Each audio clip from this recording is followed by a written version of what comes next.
Stacking them deep, selling them cheap. It tastes like gasoline, rubber, and victory. We're just out here stacking pennies. Hey everybody, this is Stacking Pennies. Corey LaJoie here, zooming in. Where are you at?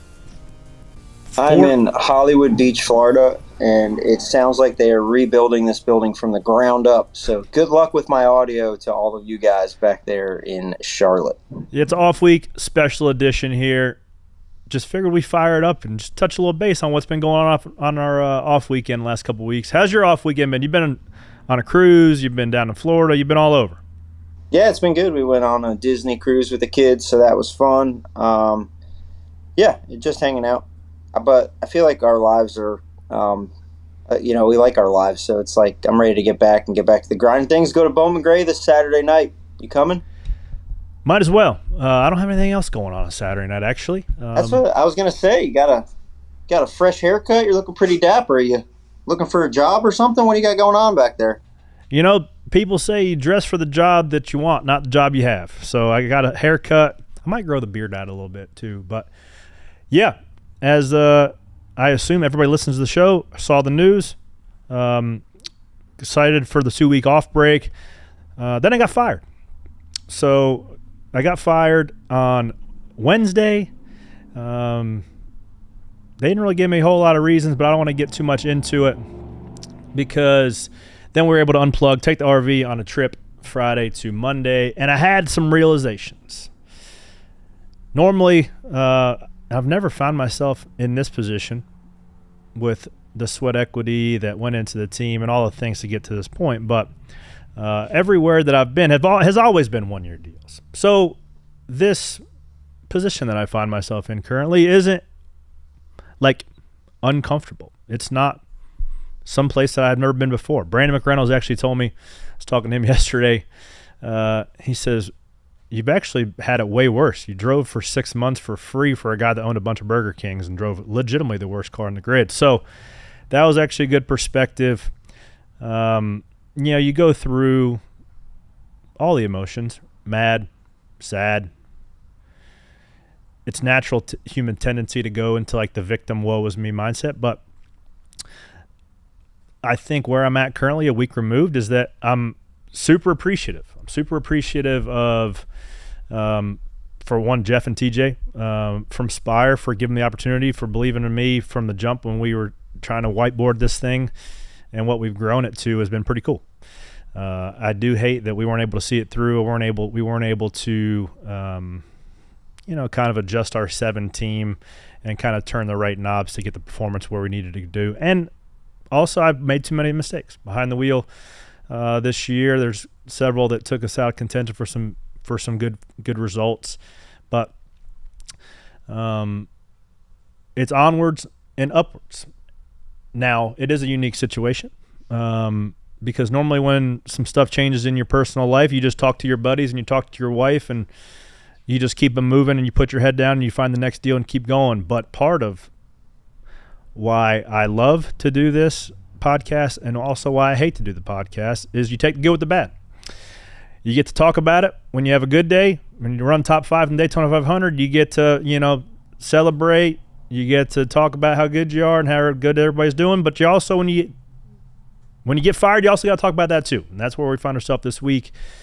There's a lot of things behind the scenes that go on that are probably not worth being in the public view, but I did want to start that. I am super appreciative of where I'm at in life with financially, with my career.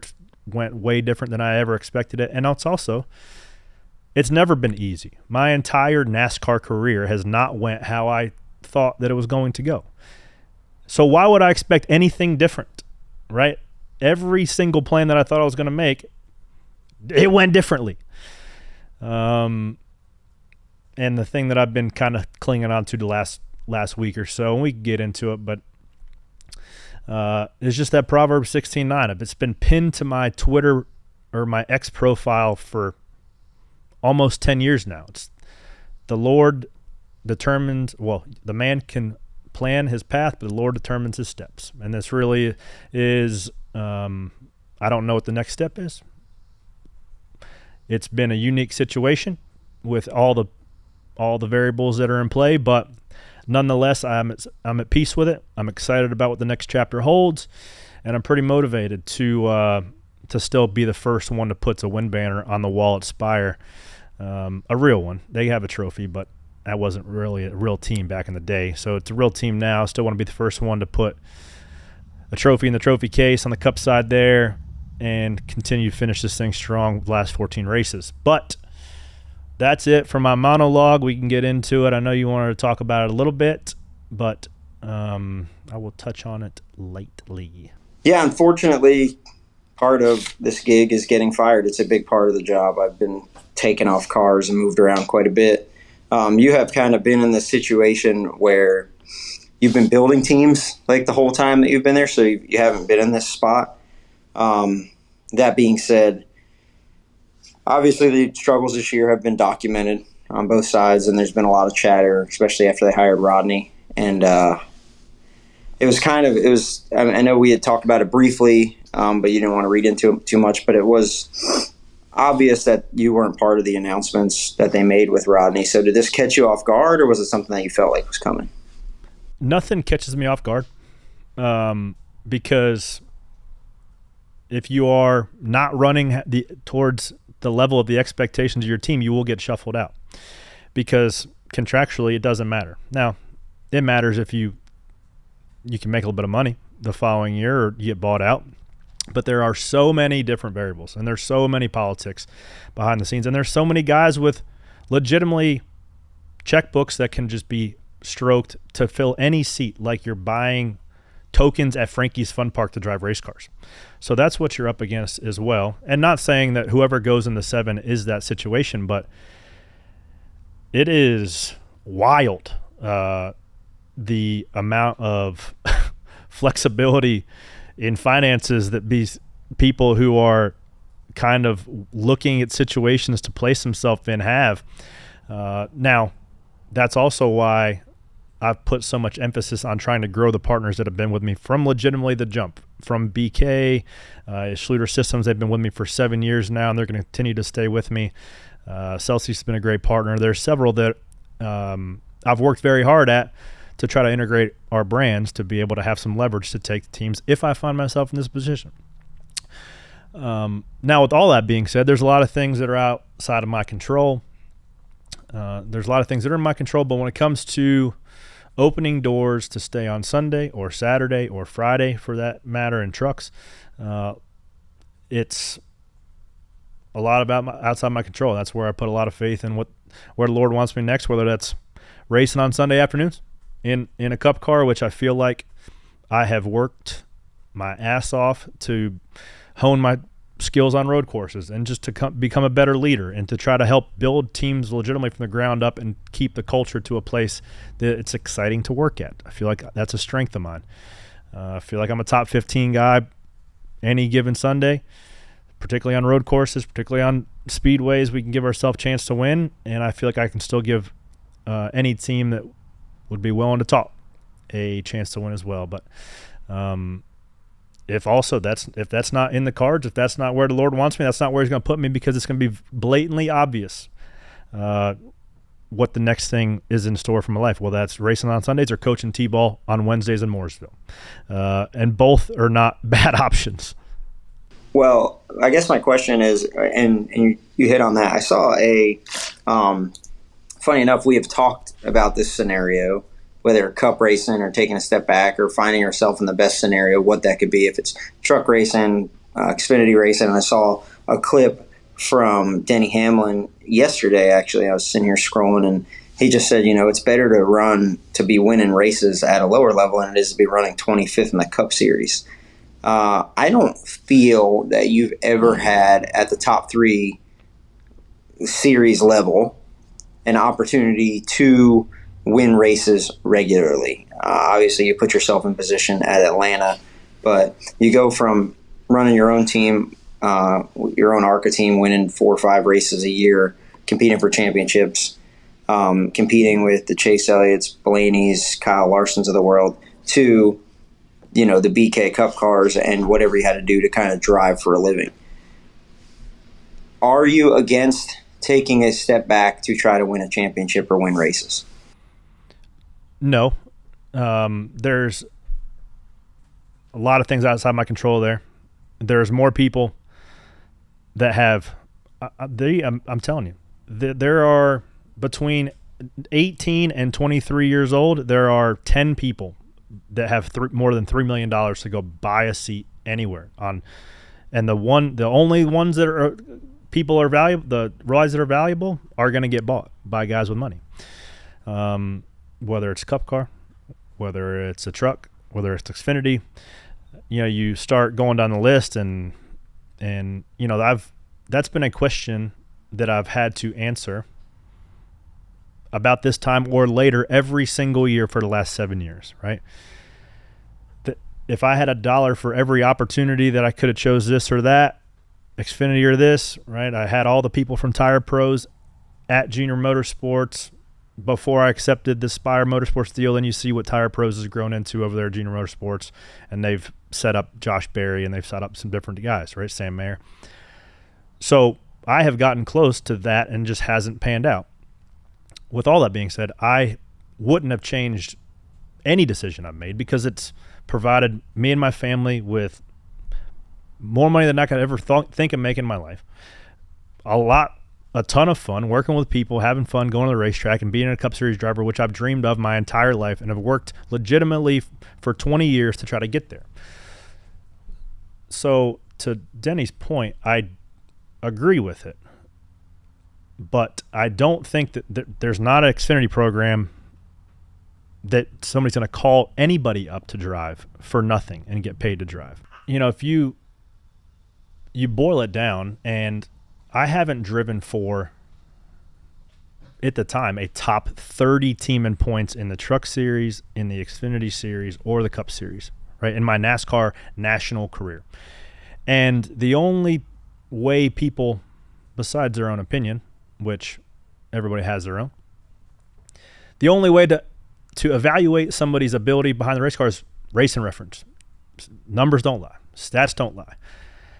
And it is frustrating in a way when people, fans, industry insiders, whoever, who don't know, people who my phone is ringing and pinging from texts from people who still want to pay me to drive race cars. But when you forego 4 or 5 years of your life to commit to building a team from the ground up, you know that you're not going to have the stats to back that up because you don't have the people. You don't have the resources. You don't have all the stuff to compete because you are legitimately starting from scratch. They didn't have a 9/16 wrench to start when we were in the conference room at Spire Motorsports with Jeff Dickerson, TJ Pusher, Emma Setzer, Bill Anthony, me, and Bray Pemberton, right? That was it. That was the start of Spire Motorsports. So and it actually went exactly how we thought it was going to go. We were going to have some hard days. We start the next-gen car. We had no clue how to make a car go around in circles. We only figured out the cars drove crap. We blew a bunch of tires. We had stuff fall off. We finished 80% of the laps, right? So we go to work. We got to finish races. We finished every single race with no DNFs last year, finished 25th in points, and we were going to continue to chip away at getting this thing where it's going. And then the momentum stopped, and they needed to make a change. And there's pressures from financial backers or powers that be or things that are upstream of our team that are really indicative to the performance and the longevity of Spire that they needed to make a change. So, yes, the statistics on racing reference hasn't been what I wanted. But that's the only way. That's the only path that I had to make a career for myself. Yeah. So let's touch on that real quick. That's a good point. So you go in there, you bring Ryan Sparks with you from the 32 team. He's been your crew chief the whole time. And Roy. You guys, what's and that? And Roy, my engineer as well. And Roy. So you guys come over. You help start Spire, and then this year they bring in Luke Lambert, and they make the 77 team pretty good. Carson comes in, has a lot of speed.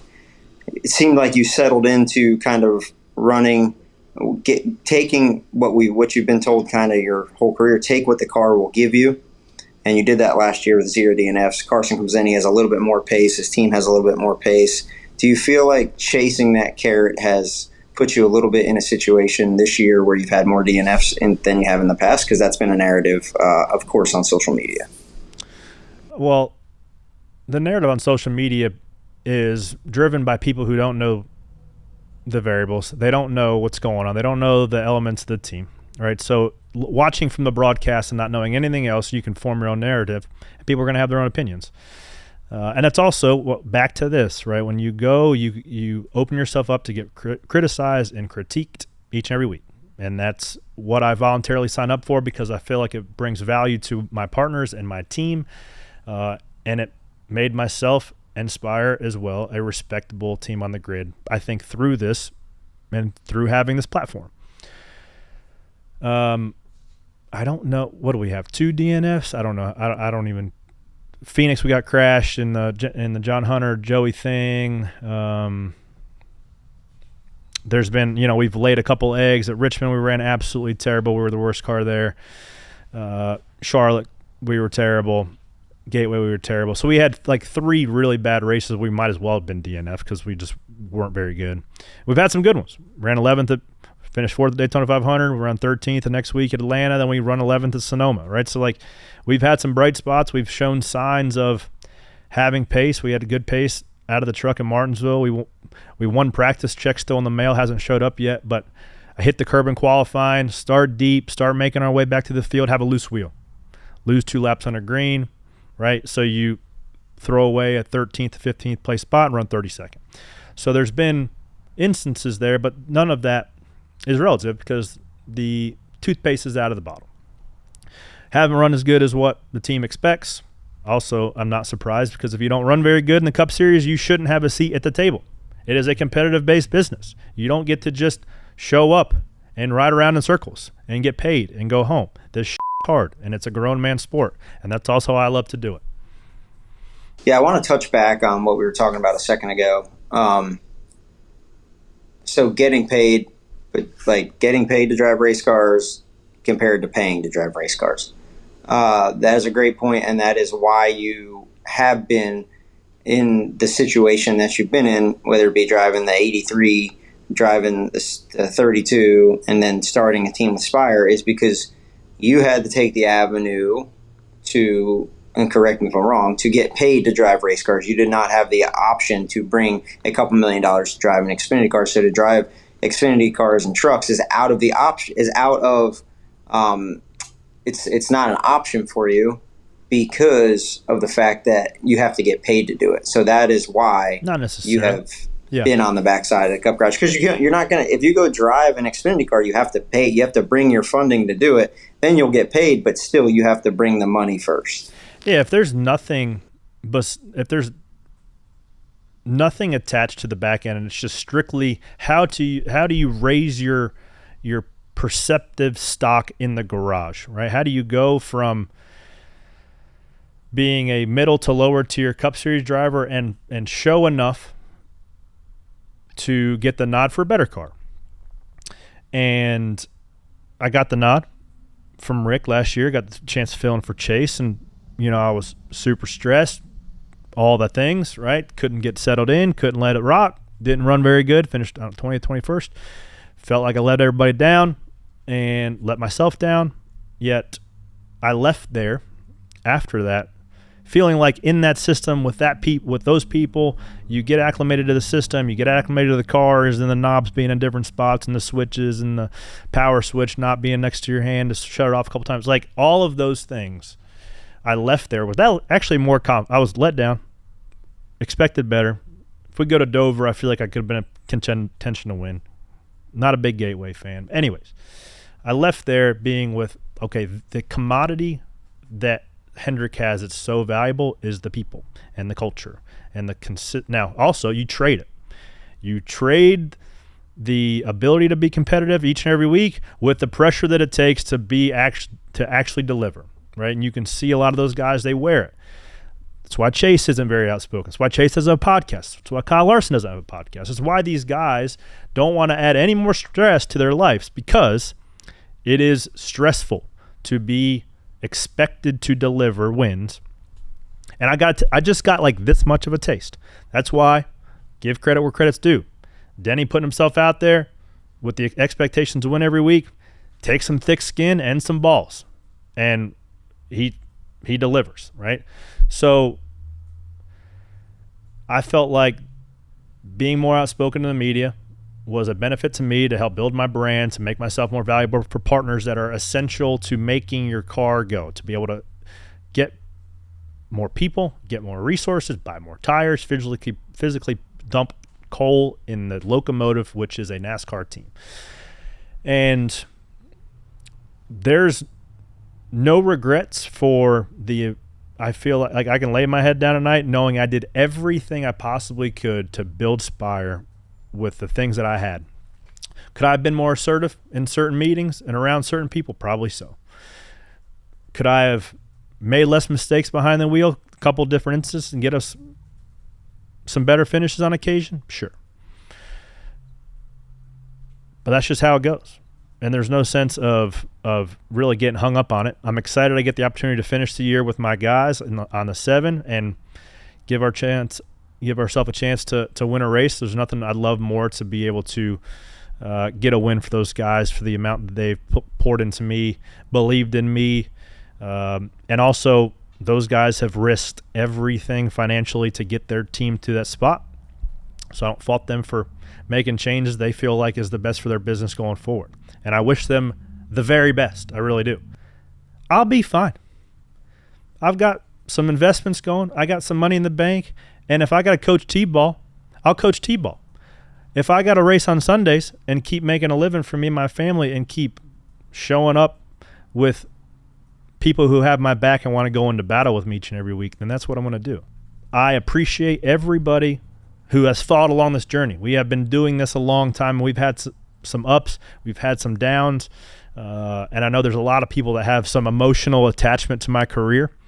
And I'm going to continue to fight for a place on Sunday. And if there's no avenue or there's no open door the Lord opens and provides for that, then I will look at what the next chapter is, whether it's building wheelchairs, whether that's being on TV, whether that's welding, racing seats. I don't know. I really don't know what that is. I feel like I've worked and honed my skills and bring a lot to a team, and maybe there's some team that sees some value in that. We'll see. It sucks that it went down the way it did.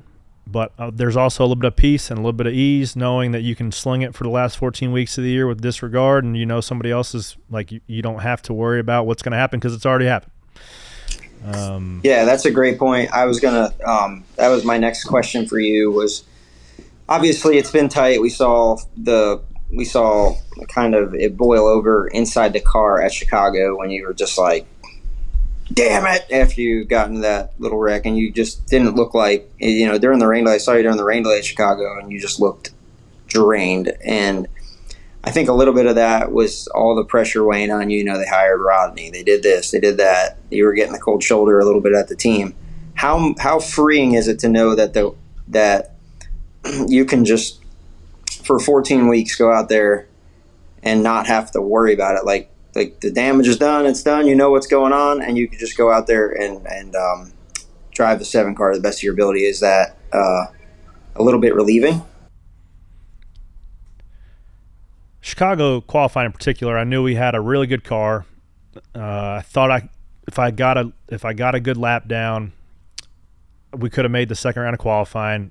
Obviously, track position there to street course, if it had stayed dry, is super important. So knowing that we were going to have to start from the back, potentially backup car, but I felt like I had a pretty good lap going, and locked the rear tires up in the last corner was what really pissed me off. And then also you go into the race and then you set the second fastest lap of the race, and then you spin out the next lap later, is what I was pissed off about as well. So Chicago in particular was a tough weekend. You're just trying to get it there. You're trying to will it there. You're trying to not necessarily white knuckle, but you're trying to give it all you got.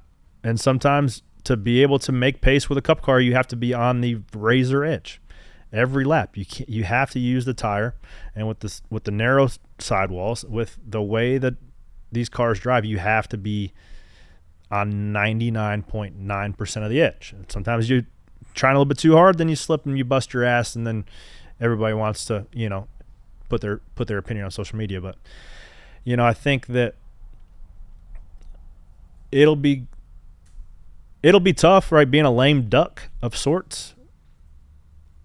You've got essentially probably the 7 team will probably be dissolved, and they'll be looking for guys, right? I don't know how it's going to work. I'm sure Rodney has his people he wants to bring in and form a team, and I was excited about the opportunity to get a little bit of a change of scene, because I've been having the same song and dance and seeing the same things and having the same conversations for 5 years. I was excited for a little bit of change, a little bit of push there, but wasn't the case. But I'm going to get a change of scene regardless.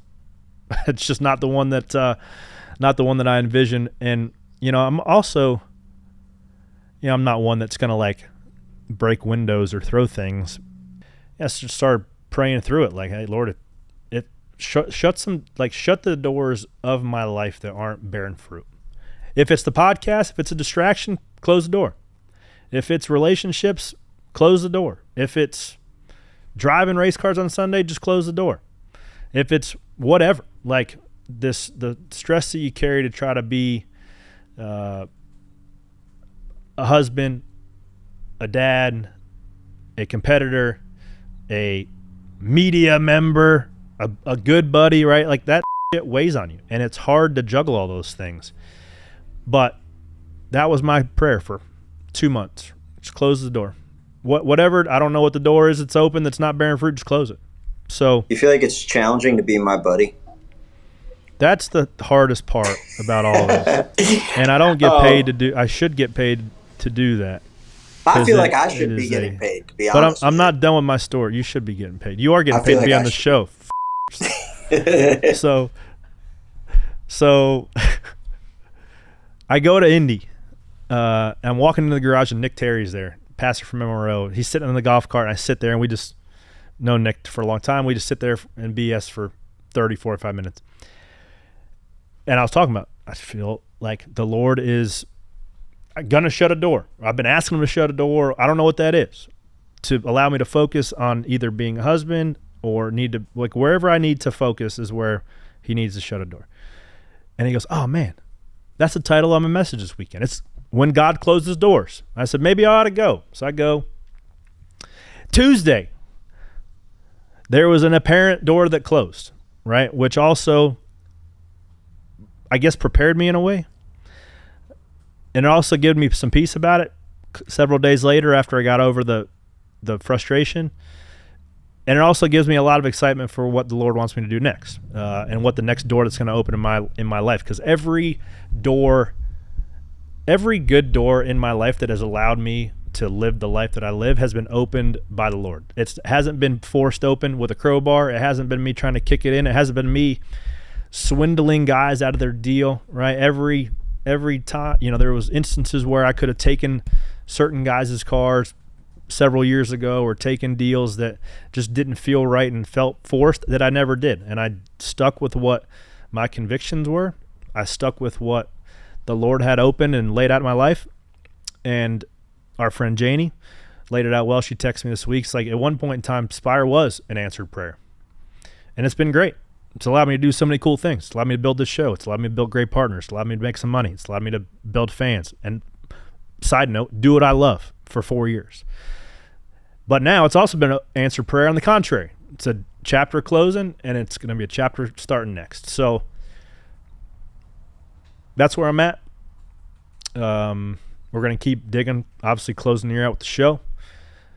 TBD on what remains. TBD on if I'm going to be driving. TBD if you're going to see me wearing some Sophie shorts and some shoes on the third baseline of a T-ball game, watching, coaching Levi. I don't know. But I can assure you this. One, I appreciate everybody's calls, texts. I don't need sympathy. I am good. Life is hard. It's all relative. My job just happens to be on national television. And on my mistakes and my successes are on live television, which I wouldn't have it any other way. I hope that they continue to be on national television because I feel like I deserve a seat. I've worked hard. I bring a lot to the table. And I'm still not going to stop stacking pennies. That's where we're at, and that's where it's going to be. So I wish everybody well. Wish Spire well. We're going to close the year out strong. And I don't know, you got any closing words? Did I leave anything out? No, I think that, there's a couple different progressions to every career, right? And it's when you start and you want to be the guy, and then you get to be there, right? And then you get the opportunities like you touched on, like with the 9 car. And to be thrust into a situation like that, you don't just turn the spigot from running 25th to winning, right? No. It doesn't happen like that. It's a package. So I guess my hope for you is that no matter where you end up or what you do, that you be around the people that you're supposed to be around, and you have something that you can build or a seat that you can get in and win, whether that be street stocks at Bowman Gray Stadium or a Cup Series, right? Or just or trucks or Xfinity. I agree. It's a tough business, and it's a tough place to make a living. And we are all at this level, whether you're a driver, a crew chief, a pit crew guy, you name it, you're inevitably going to get fired.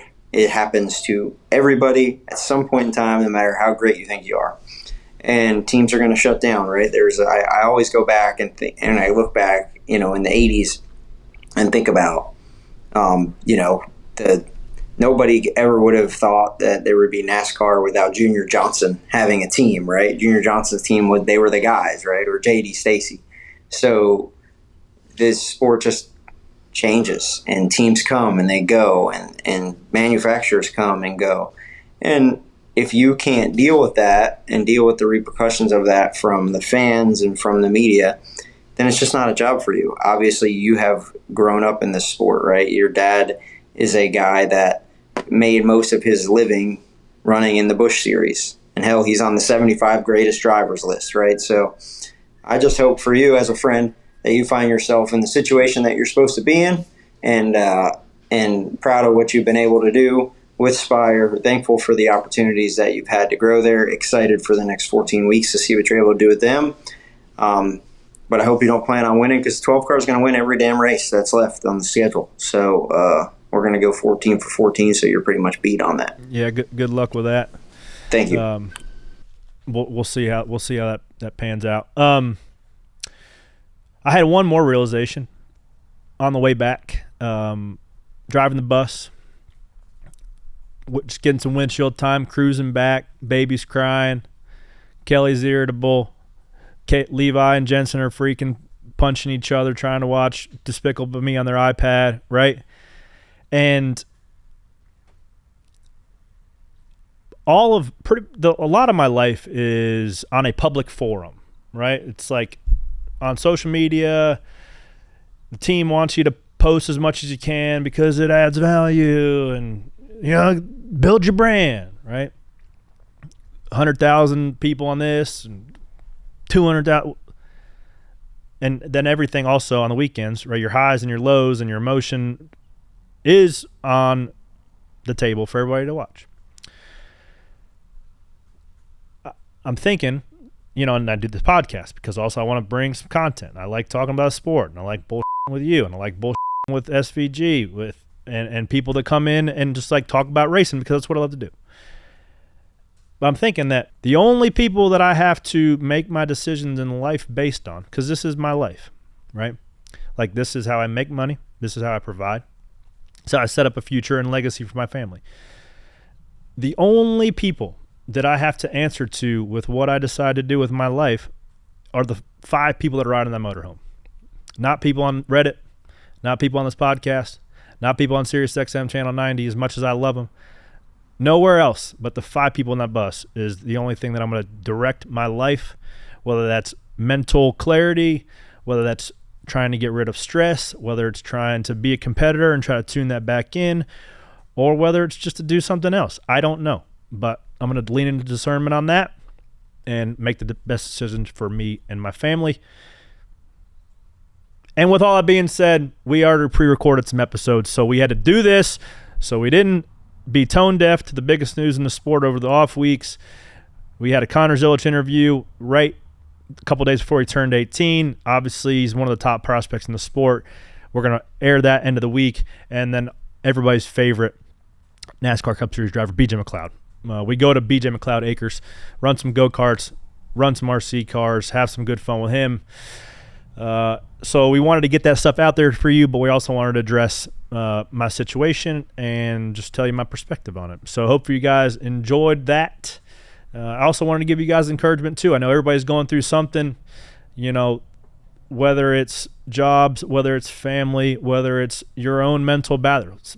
Stick in there and just figure out what those small details and those habits that you can do each and every day to get you where you want to go, because life is about stacking pennies. Not only driving race cars, not only is it being a dad, not only is it being a Christian, do the small details right, and they will add in and get you to where you want to go. So set that goal, do the small details right, and also while you're doing those small details, do the detail of liking this show and giving us 5 stars and giving us a great rating, because we're going to keep doing it. We're going to keep having fun with it, and we're going to close the year out strong in the 7 car and the 12 car. Ryan Flores changing front tires for Ryan Blaney. And also after this break, it's going to be a little bit of kickball. We're starting to ramp that up a little bit. A lot of planning. It's one of my favorite events of the year. Naturally, I'm biased because my name's on it, but it is a ton of fun. It's going to be on YouTube on NASCAR again, doing actually teams. So we're going to do – so I had Hall of Fame captains the last couple years, but this year it's going to be Ricky Stenhouse has a team, Bubba's going to have a team, Ryan Blaney's going to have a team, and I will have a team. So we will pick and we will do a draft, some random choices, some pick choices. We've got some game film for some players that we're going to be evaluating and choose accordingly. And then I believe every player is going to have their own wild card too. So we're going to do some cool stuff, content with that. I don't know if the tickets are available, but just come out on October 10th this year. That's all I got. I want to get back to vacation. You guys keep bugging me. I'm going to go back to vacation for the next week and a half, and I will show up at Richmond with bells on, ready to rock. And that's all I got, guys. Keep stacking pennies, and I will holla at you.